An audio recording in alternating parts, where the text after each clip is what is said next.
Hi guys, Mike Reviews It All here, and I don't want to sound like the guru that I have all the end-all advice, but I think I can speak on a certain situation in retail management. I've been in for about 20 years of my life, from 19 to now 39, and I am still in retail management, finally trying to figure out a way to get out.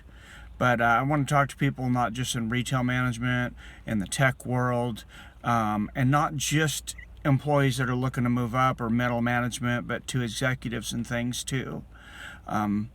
We have to stop chasing money over our families. And a lot of people are going to say, oh, I'm not chasing money. I'm chasing this, I'm chasing that. That's fine. If you're 18 years old and you want to jump into a startup company where you're working a ton of hours, or you're trying to build your own company, that's fine. But treat it just like college or anything else, and you're building up, and don't have a family. Don't get married, don't have kids. You can do whatever the hell you want. You can get pissed at my advice or whatever, but you're going to look back at this video and you're going to think about the words that I'm saying right now, or maybe you've been through it, and you're going to say, damn, that guy was right. I'm right because I've been there before. I was unhappy making, a decent living. A living that I could support my family, but my ego got in the way. I moved just 5 hours away from my parents, my sisters, things like that. It seems like, 5 hours, you're probably going to visit them a lot. When you're working one of these executive jobs, you're working, 50, 60, 70 hours a week. And you say, oh, you're not chasing money. Well, what are you chasing? Are you chasing prestige? Are you chasing ego? There's a list you can go online and Google of people's regrets on their deathbeds that nurses have written down. And this is all unscripted. I didn't write anything down for this. This is just me trying to speak to you from the heart, to genuinely give you my point of view and something I think could help a lot of people. But there's a lot of deathbed confessions, and the number one deathbed confession among men and possibly among women, I'm not sure, the one I seen was on men, was that they spent too much time working. Not one of them said, I spent too much time with my family. I wish I would have spent more time pursuing my career. I wish I would have spent more time trying to move up the ladder and deal with these people that are backstabbing. Go out there and read all the horrible stories of middle management people that have been kept down for years. And I know you're going to say, oh, that's a horrible sample because you're taking the sample that you want. Well, that's about 80-90% of the sample. There are a few good companies out there, and there are some good bosses and good owners. And I've worked for very, very good bosses that I love very much, that are in a dichotomy, in a business type that does not allow them to spend time with their family. And if you're going to help them, you're going to get drug in. You're not going to have time to be with your family. I understand you have bills to pay, but I was living 2 blocks from my sister. This is in my early 20s, less than an hour away from my parents. Those are the only people besides my wife and children pretty much that I wanted to spend time with. And the movement in the company was not where I was at the time. So I became obsessed with my own ego, with moving up, thinking I needed, for me, I would have never said it at the time. I would have said it was all for family, but it was all an ego stroke. And I can only see that now. My wife knows it. It was all an ego stroke. It was all about power. It was all about insecurity. It was all about not wanting to be told what to do. If you don't want to be told what to do, definitely don't become a store director or get into some kind of executive decision like that. You think you're being told a lot what to do as an employee or middle management. That's going to go up about tenfold. They're going to treat you like you're so damn incompetent that you've never seen a day of work in your life. And you can see, I've seen executives that see the same people for 10 years all the time that run perfect stores. I mean, about as perfect as you can get, and they treat them like they're completely incompetent. You're taking people that don't care about you, and you're spending your life trying to impress them, trying to get their approval, trying to get their love, and all they're trying to do is get to that next level or stay on the level that they're at. They're not looking, most people at least, to try to move you up. I mean, unless it betters them. If they need somebody to take their position, sometimes that comes up, but usually not the case a lot of times. Start Googling people that were let go because they were smarter than their boss. You have these middle management people, and I haven't ran into this, I will say, but I have talked to a lot of people and ran into a lot of people that were legitimately, their job was put on the market. They were let go because their boss said, I don't like people that are smarter than me. I just read an article on LinkedIn the other day. This stuff is real. These people do not care about you. You're working 50, 60, 70 hours a week. You're going to be miserable. You're chasing things that you're putting above your family and your kids. You're not spending time with your kids. If you're not spending time with your kids so you can drive a Ferrari, I'm going to tell you right now, you love your Ferrari more than you love your kids. And there's a lot of people that are going to be really pissed at that. And I'm going to come back pissed at you, and I'm going to tell you, if you tell me any different, you're a liar. You're a liar. And you need to look in the mirror and you need to say, I'm a liar. I'm a greedy person. I covet money, power, respect over my family. I'm insecure. I'm unsure of who I am. And I spend my time trying to get the love and approval of people who don't care about me. And you're doing it, the average people that are doing these promotions, they're doing it for between $10,000 and $30,000 a year. So it's a difference between $40,000 and $50,000 or $50,000 and $70,000 a year. And they're moving away from their families. They're pushing everybody away. They think, oh, we'll come and see their parents. They don't see their parents for 20 years. These are people that had close relationships with their parents. And their parents might as well be dead because this company has sucked the life out of them and sucked the soul out of them and changed their mindset to a point to where they think working harder and harder and harder is the only thing that's important. A lot of times, what's one of the best compliments that you can give someone, or that people think that we can give someone?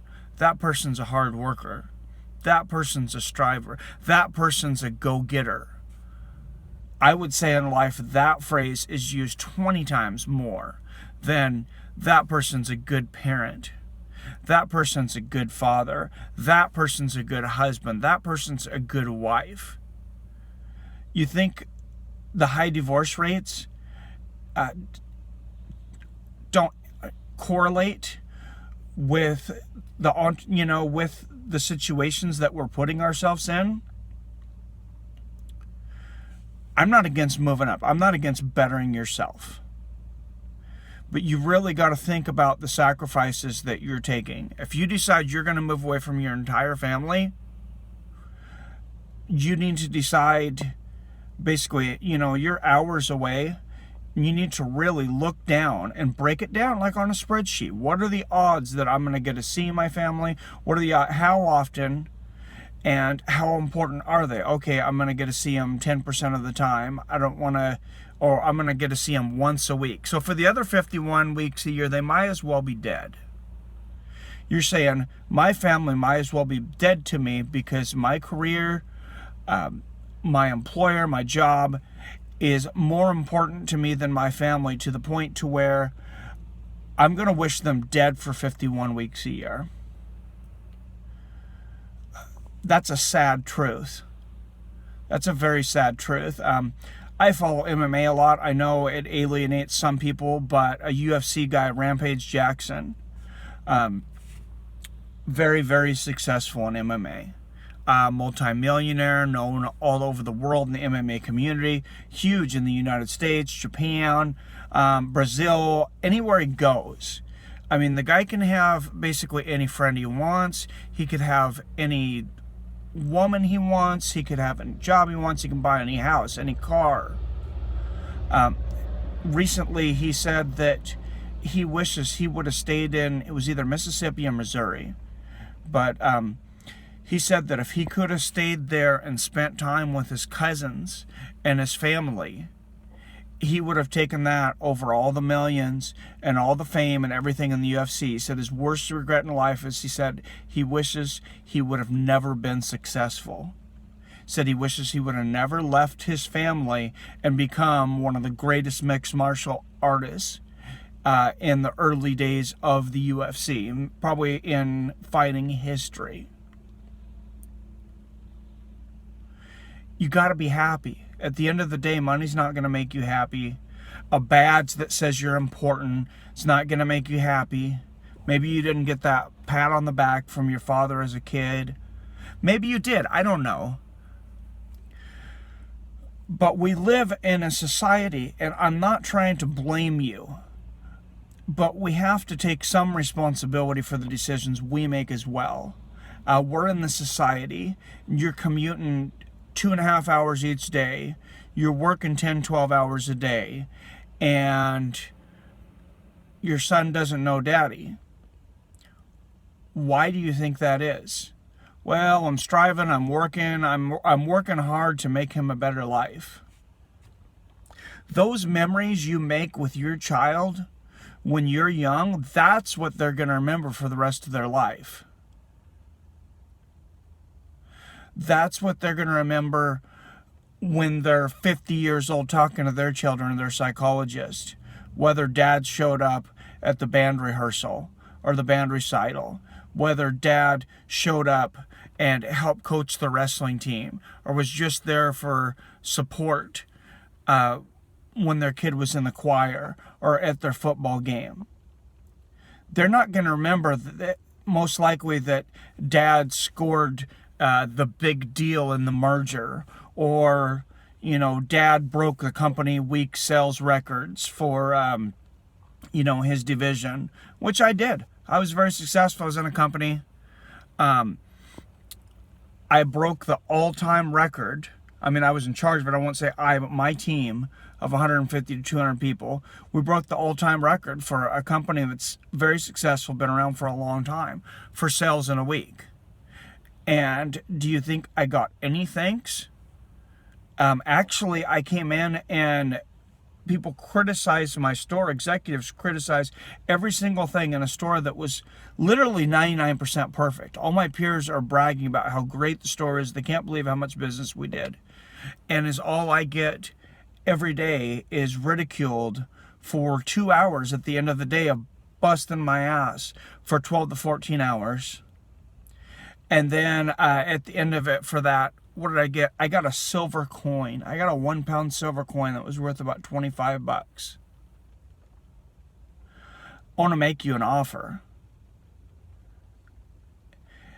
If you're find yourself in a situation like mine, and you switch away and choose your family over that company, I will send you a 1 ounce $25 silver coin.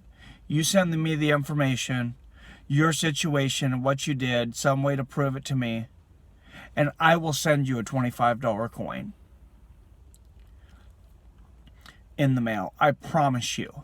Give me your address, give me your name, and I will have it sent to you. I'll send it to you overnight if you need it that bad.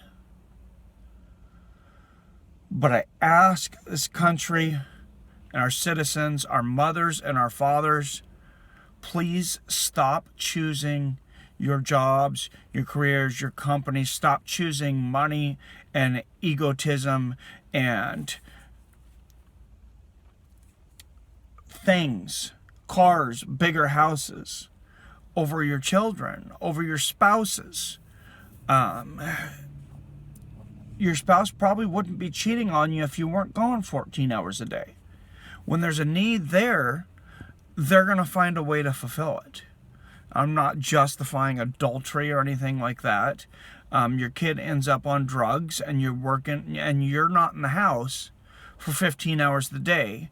You're sleeping another 5. You're taking 2 hours to get ready for work. The other 2 hours, you come home and you're just dead beat tired and you're a zombie. So you're never spending time with your kids. And then you wonder why they start drinking, why they're on drugs, why they get pregnant, why they want to move out when they're 18. Because whether they tell you they want love or not, they need it. These are building blocks. These are children. These are not companies. These are not items. These are not cars. Even if you were building a car, you wouldn't start building a car and be like, oh, I think I'm going to get a little lazy on the engine because, I'd like to work on my house. I'd like to work on this house a little more. So we're not really going to pay a whole lot of attention to the engine and the transmission. We'll maybe halfway finish it up, and hopefully it all works out. Good luck with that. That's what we're doing with our kids. We're doing it all the time. We're doing it so much that we're completely numb to it. We don't even have reaction. I know I've been sitting here, and of course I'm at work doing this. I've been sitting here for 17 minutes lecturing you, and I'll leave you with a little bit of positivity, though. I hope you listen to this, or if it's not me, listen to Jocko Willink or Joe Rogan, one of these positive role models that takes the time for their family and can still make an impact on the world. I worked for a company, and this is what I'll leave you with, is I worked for a company once that always said the company comes first. Whenever there was any requests or anything, the company comes first. And we use